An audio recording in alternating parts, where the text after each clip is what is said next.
السلام علیکم ورحمۃ اللہ وبرکاتہ۔ دوستو، امید کرتا ہوں کہ آپ سب خیریت سے ہوں گے۔ دوستو، آج میں جو سوال لایا ہوں وہ یہ ہے کہ انسان کامل کیسے ہوتا ہے۔ تو دوستو شروع کرتے ہیں۔ دوستو، علامہ محمد اقبال صاحب رحمۃ اللہ علیہ فرماتے ہیں کہ منزل سے آگے بڑھ کر منزل تلاش کر، مل جائے تجھ کو دریا تو سمندر تلاش کر۔ ہر شیشہ ٹوٹ جاتا ہے پتھر کی چوٹ سے، پتھر ہی ٹوٹ جائے وہ شیشہ تلاش کر۔ سجدوں سے تیرے کیا ہوا صدیاں گزر گئیں، دنیا تیری بدل دے وہ سجدہ تلاش کر۔ ایمان تیرا لٹ گیا رہزن کے ہاتھوں سے، ایمان تیرا بچا لے وہ راہبر تلاش کر۔ ہر شخص جل رہا ہے عداوت کی آگ میں، اس آگ کو بجھا دے وہ پانی تلاش کر۔ سوار کرے اونٹ پہ اپنے غلام کو، پیدل جو خود چلے وہ آقا تلاش کر۔ دوستو، عالم ارواح میں جو اللہ پاک نے ہمارے ساتھ وعدہ کیا تھا کہ میں یہ امانت تمہیں سونپ رہا ہوں، پھر تمہیں ایک دوسرا جہان عطا کروں گا اور دوسرا جسم عطا کروں گا، اور دیکھوں گا کہ تم یہ امانت اسم اللہ ذات صحیح سلامت میری طرف لوٹاتے ہو یا اسے توبہ نعوذ باللہ ضائع کر کے آتے ہو۔ دوستو، اب جب ایک بچہ پیدا ہو جاتا ہے تو دنیا میں آنے کے بعد اس کا واسطہ 3 طرح کے لوگوں کے ساتھ پڑتا ہے۔ ایک وہ لوگ ہوتے ہیں جو دنیا دار ہوتے ہیں، جو دنیا کی زندگی کو سب کچھ مانتے ہیں کہ آخرت کی زندگی بالکل نہیں ہے، یہی دنیا کی زندگی ہے، اس میں کھانا ہے، پینا ہے اور مر جانا ہے۔ اب دوسری قسم کے لوگ کون ہیں؟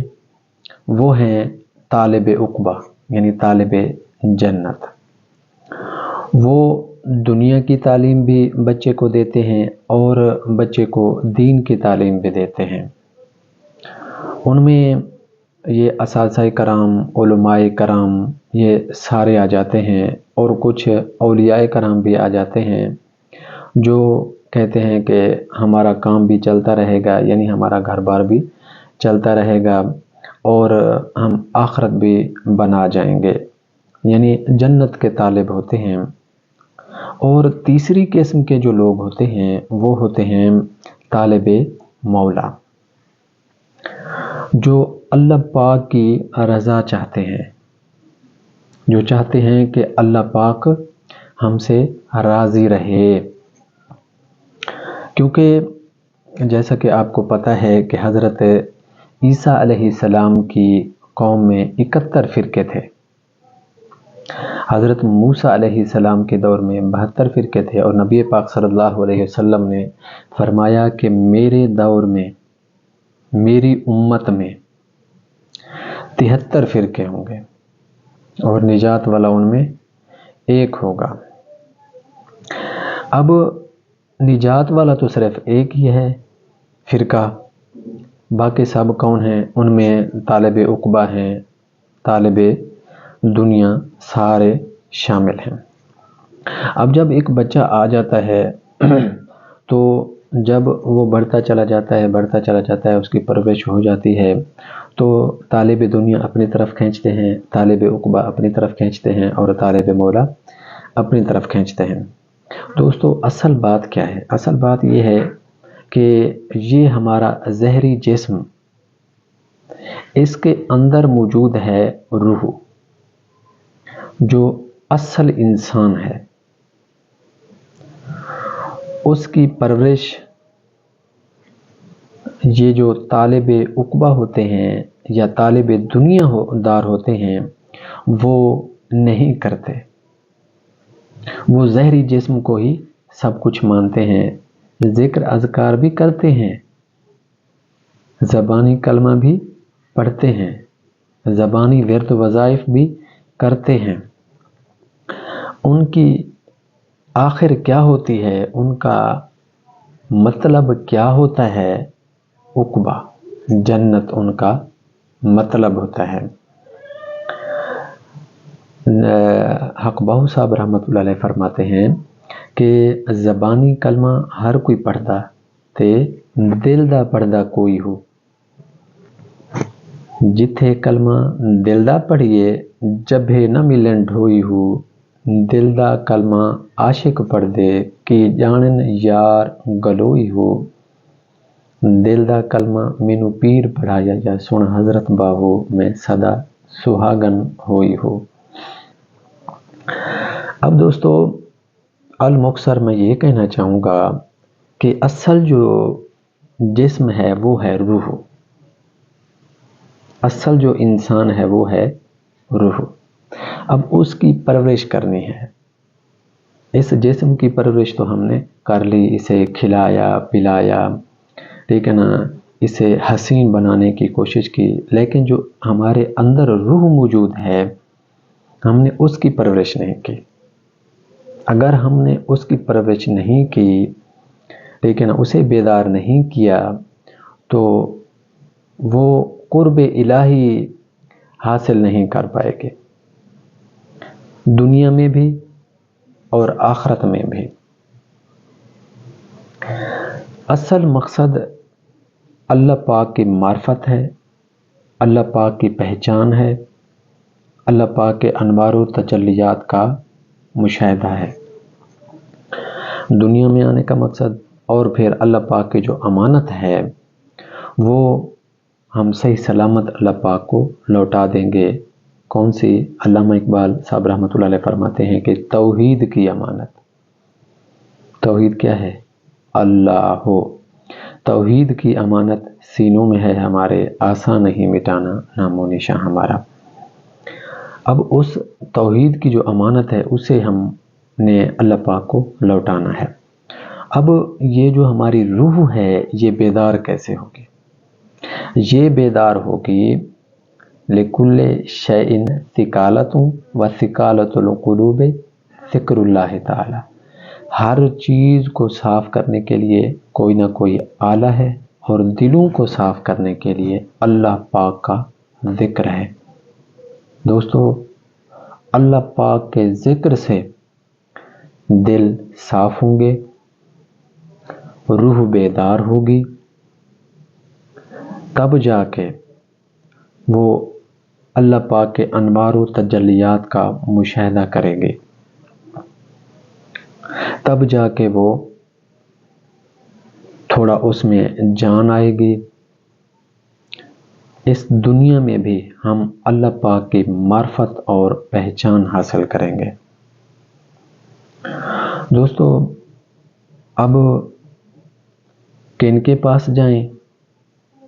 اولیاء کرام بھی بہت سارے ہیں، ہم نے جانا کن کے پاس ہے؟ اللہ پاک نے قرآن پاک میں فرمایا فَاسْأَلُوا أَهْلَ الذِّكْرِ إِن كُنتُمْ لَا تَعْلَمُونَ، بس اہل ذکر سے سوال کرو اگر تم نہیں جانتے۔ اب اہل ذکر کون ہیں؟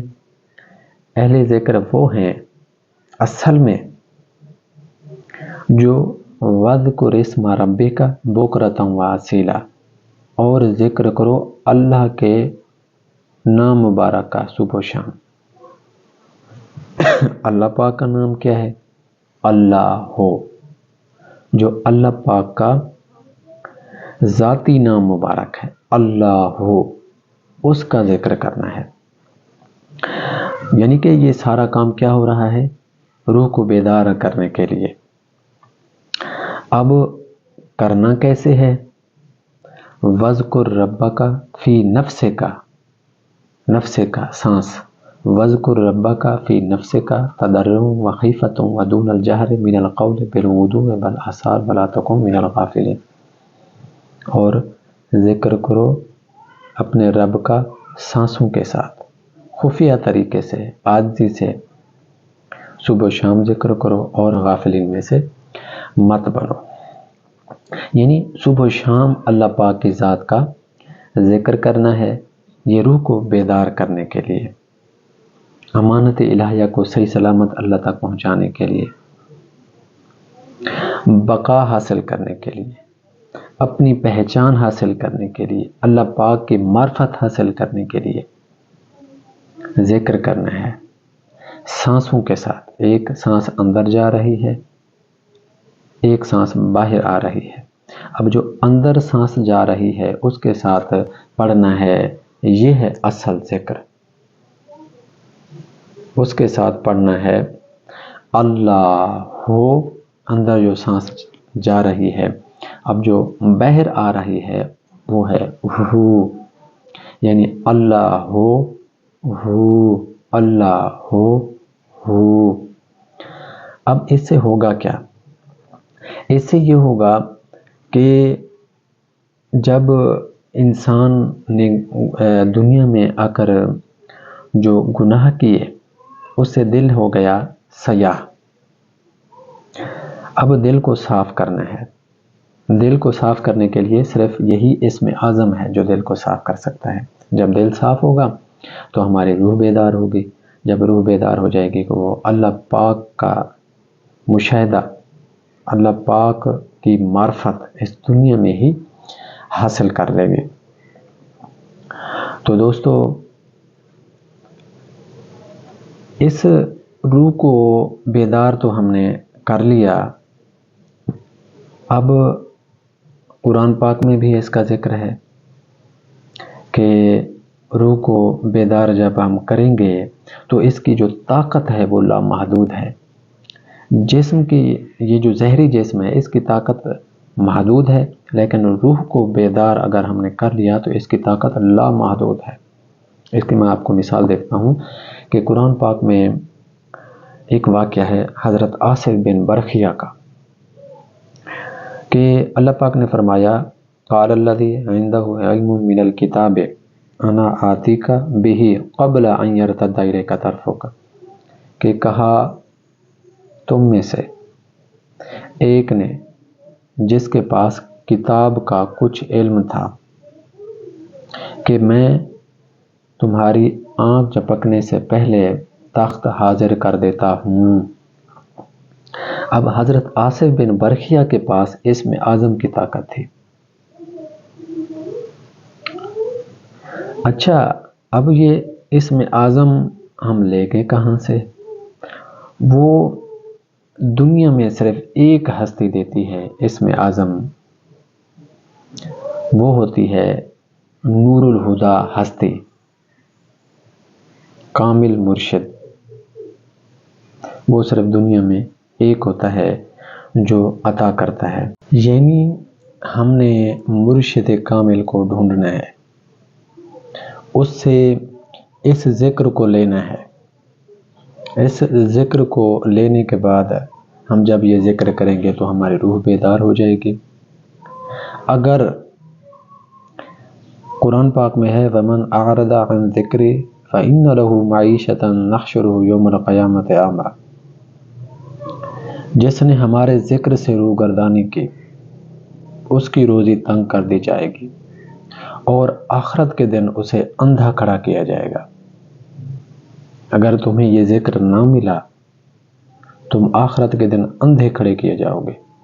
ہو سکتا ہے تمہیں دنیا میں جنت مل جائے، لیکن ایک حسرت رہ جائے گی اللہ پاک کے دیدار کی، وہ تمہیں نصیب نہیں ہوگا۔ والسلام۔